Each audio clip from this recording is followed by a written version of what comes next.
Hello friends आपनालोके चाই আছে technical জিআৰ channel friends যিসকলে BA BSc BCom পঢ়ি আছে সেইসকলৰ প্ৰত্যেকৰে একোটা ইউনিক আইডি আছে আৰু সেই ইউনিক আইডি আপোনালোকৰ একাউণ্ট নম্বৰটো সংযোগ হৈ আছে আৰু সেই একাউণ্ট নম্বৰটো আপোনালোকৰ চৰকাৰী ফালৰ পৰা ফ্ৰী টেক্সট বুকৰ বাবে 1500 টকা দিয়া হয় আৰু সেই টকাসমূহ কিছুমানে পায় আৰু কিছুমানে নাপায় সো যিসকলে নাপায় সেইসকলে নতুনকৈ একাউণ্ট আপডেট দিব পাৰিব আৰু লগতে ইউনিক আইডি যদি আপোনালোকৰ কিবা নাম ভুল হৈছে সেই নামসমূহ আপোনালোকে সদৰণি কৰিব পাৰিব সো এইটো কেনেকৈ পাৰিব এইটো ভিডিওৰ মাধ্যমেৰে সম্পূৰ্ণ ডিটেইলছত দেখাই দি আছো তো বলক আমি ভিডিওটো আৰম্ভ কৰো সো ফ্ৰেন্ড আপোনালোকে যিকোনো গুগল বা ক্ৰোম ব্ৰাউজাৰ এটা ওপেন কৰি ল'ব তাৰ পিছত ইউনিক আইডি এটো সাৰ্চ কৰি দিব দিয়াৰ পিছত আপোনালোকৰ ইয়াতে তলত দেখা পাব যে DAC online registration for unique ID so এটো লিংকত ক্লিক কৰি দিব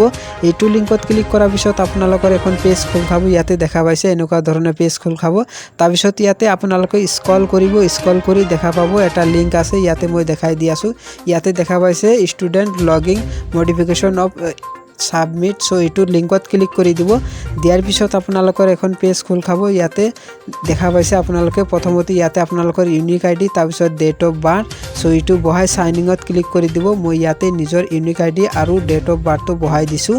ইয়াতে দি আছো সো ইয়াতে বহাই দিয়াৰ পিছত সাইনিংত ক্লিক কৰি দিব আপোনালোকে সো ইয়াতে ক্লিক কৰি দিয়াৰ পিছত আপোনালোকৰ এখন নতুন পেজ খোল খাব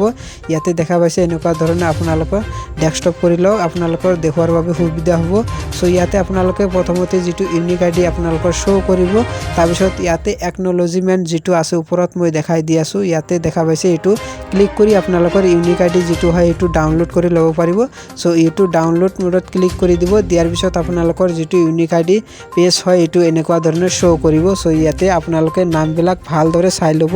কিবা ভুল গৈছে নেকি সো কিবা ভুল গলে এটো আপোনালোকে শুদ্ধ কৰিব পাৰিব সো ইয়াতে আপোনালোকে প্ৰথমতে দেখা পাইছে পাৰ্সোনাল ইনফৰমেশন তাৰ পিছত তাৰ ওপৰত দেখা পাইছে ৰেড কালাৰে the student are requested to properly verify their bank account অৰ্থাৎ আপোনালোকৰ বেংক একাউণ্টটো ইয়াতে আপডেট দিব পাৰিব প্ৰথমতে আপোনালোকৰ যদি পাৰ্সোনাল ইনফৰমেশন কিবা ভুল হৈ আছে এই সম্পূৰ্ণ তথ্য আপোনালোকে ইয়াতে আপডেট দিব পাৰিব সো ইয়াতে মই আপডেট দিয়াৰ বাবে ইয়াতে আপডেটত ক্লিক কৰি দিম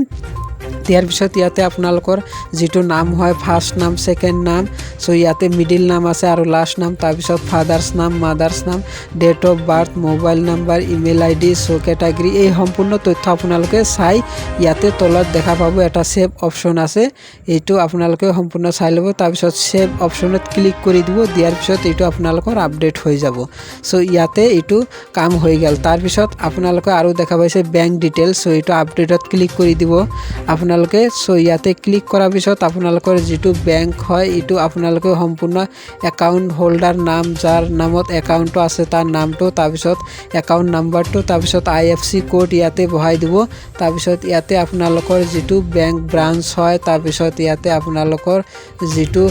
MRC কোড হেটো অটোমেটিকলি ইয়াতে শো কৰিব যেটো MICR কোড এটো অটোমেটিকলি শো কৰিব তাৰ পিছত ইয়াতে আপোনালোকৰ সিটি মোৰ ইয়াতে সিটিটো ভুল হৈ আছিল সো ইয়াতে মই অভায়পুৰি এটো হ'ব ABHYAPURI সো এটো আপোনালোকে নিজৰটো শুদ্ধ কৰি লব মই ইয়াতে নিজৰটো শুদ্ধ কৰিছো তাৰ পিছত ইয়াতে সম্পূৰ্ণ ঠিক কৰাৰ পিছত সেভত ক্লিক কৰি দিব দিয়াৰ পিছত আপোনালোকৰ এনেকুৱা ধৰণৰ আপডেট লৈ ল'ব তাৰ পিছত ইয়াতে আপোনালোকৰ যেটো কোৱালিফিকেশনটো হয় এটো আপোনালোকে ঠিক কৰি ল'ব পাৰিব ইয়াতে আপোনালোকৰ যেটো কোৱালিফিকেশন হেতু দি ল'ব ইয়াতে আপডেটত ক্লিক কৰি দিব আপডেটত ক্লিক কৰাৰ পিছত আপোনালোকৰ এখন পেজ খোল খাব ইয়াতে দেখা পাইছে ইয়াতে আপোনালোকৰ চেকিং এডমিশন ফৰ সো এটো আপোনালোকে যদি এইচএস হয় এইচএস আৰু ইউজি হলে ইউজি আপোনালোকে যদি কলেজত পঢ়ি আছে ইউজি হ'ব আৰু হাই সেকেন্ডাৰী পৰা আহিলে এটো এইচএস হ'ব তাৰ পিছত ইয়াতে কোন সেমিস্টাৰ হয় ফাৰ্স্ট সেমিস্টাৰ নে থাৰ্ড সেমিস্টাৰ নে ফিফথ সেমিস্টাৰ সো যেটো সেমিস্টাৰ এটা আপোনালোকে সিলেক্ট কৰি ল'ব তাৰ পিছত ইয়াতে লাষ্ট কোৱালিফিকেশন অৰ্থাৎ আপোনালোকে লাষ্ট কোৱালিফিকেশনটো যেটো হয় এটো দিব আৰু সেই লাষ্ট কোৱালিফিকেশনটোৰ যেটো মাৰ্কশিট যেটো ৰেজিষ্ট্ৰেচন নম্বৰ আছে সেই ৰেজিষ্ট্ৰেচন নম্বৰটো বহাই দি সেভ ক্লিক কৰি দিব এটো সেভত ক্লিক কৰাৰ পিছত আপোনালোকৰ সম্পূৰ্ণ ডিটেইলছখিনি দিয়া হৈ গৈছে সো এটো আপোনালোকৰ একেবাৰে ফুলফিল হৈ গৈছে সো ফ্ৰেন্ড এনেকৈ আপোনালোকে বেংক ডিটেইলছখিনি আপডেট দিব পাৰিব সো যদি ভিডিওটো চাই ভাল লাগে প্লিজ চেনেলটো সাবস্ক্ৰাইব কৰিব ধন্যবাদ।